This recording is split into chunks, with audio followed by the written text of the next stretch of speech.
यो हेर्नुहोस् त आज अनौठो ठाउँमा म आएकी छु। एकदमै रमाइलो ठाउँमा बन्दीपुर बजार पारी छ।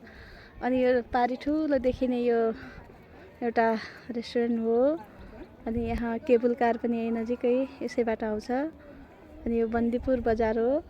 अनि बन्दीपुर बजारको वारिपट्टि हेर्नुहोस् त अहिले एकदमै राम्रो बन्दै गरेको र बनिसकेको पनि छ। यो यसलाई के भन्छ, ग्रेट वाल है। अहिले नेपालको ग्रेट वालको रूपमा यो परिचित ठाउँ साथै रमाइलो रहेछ। हाइकिङको लागि आन्तरिक तथा बाह्य पर्यटकहरू आउनुहुने यो एकदमै शरीर मन दुइटैलाई राम्रो फाइदा गर्ने प्राकृतिक सौन्दर्यले परिपूर्ण यो ठाउँमा तपाईँहरू पनि आउनु मन छ भने आउनुहोस् है। एकदमै सजिलो छ, बाटो मजाले तलसम्म हेर्नुहोस् त गाडी आउँछ।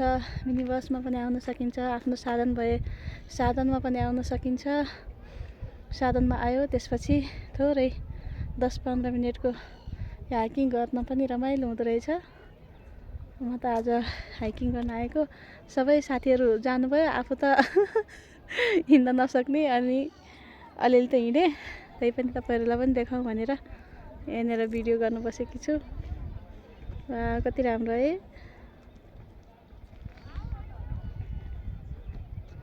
यस्तो सिडी परेको छ, एकदमै सजिलो छ। धेरै मानिसहरूको आवत जावत हुने बन्दीपुरको यसै पनि रमाइलो एरिया। त्यसैमाथि यो ग्रेट वाल भएर पनि एकदमै राम्रो दृश्य देखिएको छ।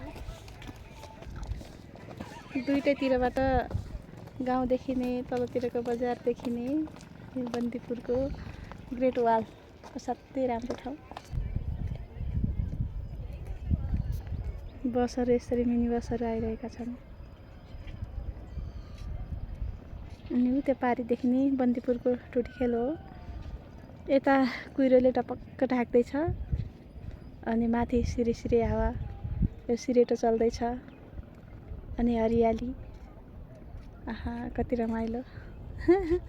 माथि जाने साथीहरूलाई अझै कति रमाइलो भएको होला। उहाँहरू त्यो माथि गएर मन्दिरमा पुगेर आउनुहुन्छ तलैबाट।